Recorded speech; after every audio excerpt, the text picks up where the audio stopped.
আসসালামু আলাইকুম, কি অবস্থা সবার? HSC 26 batch. তো তোমরা একটি নতুন যাত্রায় পথ রাখতেছো, সেটি হচ্ছে বিশ্ববিদ্যালয় ভর্তি যুদ্ধ। এই ভর্তি যুদ্ধে তোমাদের একটি টার্গেট হচ্ছে জাহাঙ্গীরনগর বিশ্ববিদ্যালয়। জাহাঙ্গীরনগর বিশ্ববিদ্যালয় 2026 শিক্ষাবর্ষে যে ভর্তি সার্কুলারটা হতে পারে এটি তোমরা দেখে নাও। বিগত বছরের এটা আমরা ওই অনুযায়ী আলোচনা করব। তো 2026 শিক্ষাবর্ষে তোমাদের সার্কুলারটা হয়তো এরকমই থাকবে, শুধু ডেটটা হয়তো চেঞ্জ হবে। তো এই নিয়ে আজকে আলোচনা করব। জাহাঙ্গীরনগর বিশ্ববিদ্যালয়ে তোমাদের মোট আসন হচ্ছে 1844টি। এটি দেশের একটা বিশ্ববিদ্যালয় যেখানে স্বয়ংসম্পূর্ণ শিক্ষার্থীদের আবাসনের ব্যবস্থা আছে। তো তোমরা জাহাঙ্গীরনগর বিশ্ববিদ্যালয়ে পড়তে চাও, তারা জাহাঙ্গীরনগর বিশ্ববিদ্যালয়ে পড়ার জন্য একটা ভালোভাবে প্রিপারেশন নাও। জাহাঙ্গীরনগর বিশ্ববিদ্যালয়ে 1844টি আসন আছে। এই আসনগুলো ছেলেদের জন্য আছে 922টি এবং মেয়েদের জন্য আছে 922টি। এই আসন সামানুপাতিক মানে সমান হারে ভাগ করা হয়েছে। এটি বাংলাদেশের অন্য কোনো বিশ্ববিদ্যালয়ে নাই। এবং প্রতিটি ডিপার্টমেন্টে সমান সংখ্যক ছেলে এবং মেয়ে ভর্তি করানো হয় জাহাঙ্গীরনগর বিশ্ববিদ্যালয়। তো এবছর কারা জাহাঙ্গীরনগর বিশ্ববিদ্যালয়ে পরীক্ষা দিতে পারবা? এবছর জাহাঙ্গীরনগর বিশ্ববিদ্যালয় যারা 2025 সালে এইচএসসি পরীক্ষা দিয়েছো তারা দিতে পারবা, এবং 2026 সালে যারা এইচএসসি পরীক্ষা দিয়েছো তারা দিতে পারবা। কিন্তু এখানে অনেক ইউনিট আছে এবং ইউনিটগুলোর বেশ কিছু শর্ত আছে। যদি এই শর্তগুলো তোমার না থাকে সাবজেক্ট ক্রাইটেরিয়া, তাহলে কিন্তু তুমি জাহাঙ্গীরনগর বিশ্ববিদ্যালয়ে কিন্তু পড়তে পারবা না। তো জাহাঙ্গীরনগর বিশ্ববিদ্যালয়ে পড়ার জন্য সর্বপ্রথম ইউনিট নিয়ে আলোচনা করব। এটি মূলত বিজ্ঞান যারা বিজ্ঞান বিভাগের আছো অর্থাৎ বিজ্ঞান ইউনিটের আছো তাদের জন্য এটা।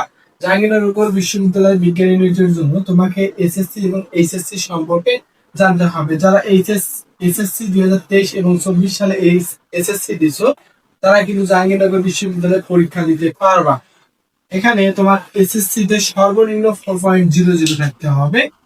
এসএসসি তে সর্বনিম্ন 4.00 থাকতে হবে। এইচএসসি তে 4.00 সর্বনিম্ন থাকতে হবে। যাদের কম থাকবে তারা কিন্তু জাহাঙ্গীরনগর বিশ্ববিদ্যালয়ে পরীক্ষা দিতে পারবা না।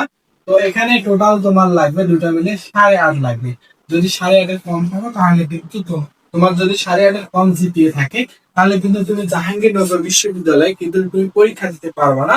জাহাঙ্গীরনগর বিশ্ববিদ্যালয়ে এই নিটের ক্ষেত্রে তোমার ফিজিক্স, কেমিস্ট্রি এবং ম্যাথে সর্বনিম্ন বি গ্রেড থাকতে হবে। এই তিনটাতে যদি তোমার সর্বনিম্ন বি গ্রেড থাকে তাহলে তুমি পরীক্ষা দিতে পারবে। আর যদি কোনোটাতে সি থাকে তাহলে কিন্তু তুমি পরীক্ষা দিতে পারবে না। এরপর বি ইউনিট, এটি বিজ্ঞান, মানবিক এবং বাণিজ্য 3 শাখার সকল শিক্ষার্থী পরীক্ষা দিতে পারবে। কিন্তু এখানেও কিছু শর্ত আছে। যেমন বিজ্ঞানের ক্ষেত্রে 3.5 অর্থাৎ এসএসসি তে এবং এইচএসসি তে 3.50 সর্বনিম্ন থাকতে হবে, এবং দুটো মিলে হচ্ছে তোমার 8.5 থাকতে হবে। দুটো মিলে 8.5 জিপিএ থাকলে কিন্তু সেখানে পরীক্ষা দিতে পারবা।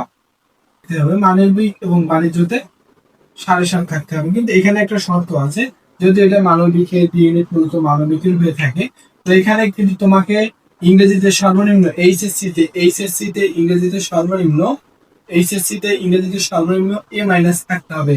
ইংরেজিতে সর্বনিম্ন এ মাইনাস থাকতে হবে। এরপর আসা যাক সি ইউনিট, এটিও মানবিকের একটি ইউনিট। এখানে সর্বনিম্ন 3.50, সর্বনিম্ন 3.50। মানবিকের জন্য, মানবিক বা বাণিজ্যের জন্য কিন্তু 7.5 হলে তুমি আবেদন করতে পারবা। এবং বিজ্ঞানের ক্ষেত্রে 8 লাগবে। দুটো মিলে যদি তোমার 8 থাকে তাহলে কিন্তু তুমি সি ইউনিটে জাহাঙ্গীরনগর বিশ্ববিদ্যালয়ের সি ইউনিটে আবেদন করতে পারবা।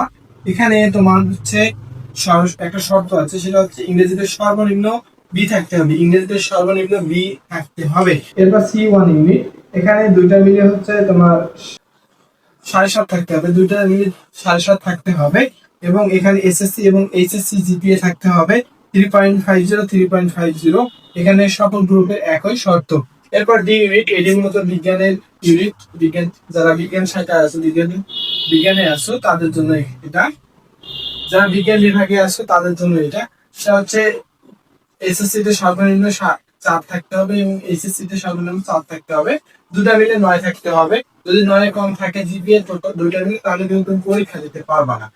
এখানে ফিজিক্স, কেমিস্ট্রি এবং বায়োলজিতে বি গ্রেড থাকতে হবে। যদি এই তিনটার মধ্যে কোনোটা সি গ্রেড থাকে তাহলে তুমি পরীক্ষা দিতে পারবা না। এরপর ই ইউনিট, এটি বিজ্ঞান, মানবিক এবং বাণিজ্য 3 বিভাগের শিক্ষার্থীরা এখানে পরীক্ষা দিতে পারবে। এখানে সর্বনিম্ন মানে 2টা জিপিএ মিলে লাগবে তোমার হচ্ছে 8। মানে যারা সকল বিভাগের শিক্ষার্থীরা পরীক্ষা দিতে পারবে 2টা মিলে কিন্তু এখানে 8 লাগবে। এসএসসি তে সর্বনিম্ন 4 এবং এইচএসসি তে 3.50। এই সকল মিলে কিন্তু তোমাকে 8 থাকতে হবে। এরপর আইবিএ ডিপার্টমেন্ট, আইবিএ ইউনিট, এখানে 3.75 এটা বিজ্ঞানের থেকে যারা আইবিএ তে পরীক্ষা দিবা, 2টা মিলে কিন্তু তোমার হচ্ছে 8 লাগবে। এখানে 2টা মিলে কিন্তু তোমার হচ্ছে জিপিএ 8 লাগবে। এরপর মানবিক এবং বাণিজ্যের ক্ষেত্রে 3.50 3.50 এবং 7.50 টোটাল 2টা মিলে লাগবে।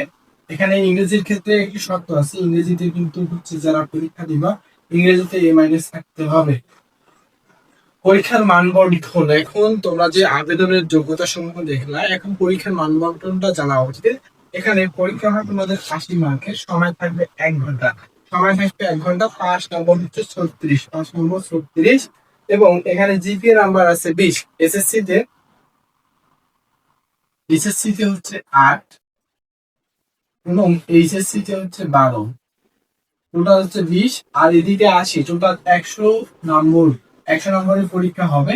এখানে তুমি 36 আর 20, যদি তুমি 56 পাও তাহলে কিন্তু তুমি জাহাঙ্গীরনগর বিশ্ববিদ্যালয়ে অর্থাৎ 50 নম্বর, 50 থেকে 50 প্লাস নম্বর পেলে তুমি জাহাঙ্গীরনগর বিশ্ববিদ্যালয়ে একটি আসন পাবা ইনশাআল্লাহ।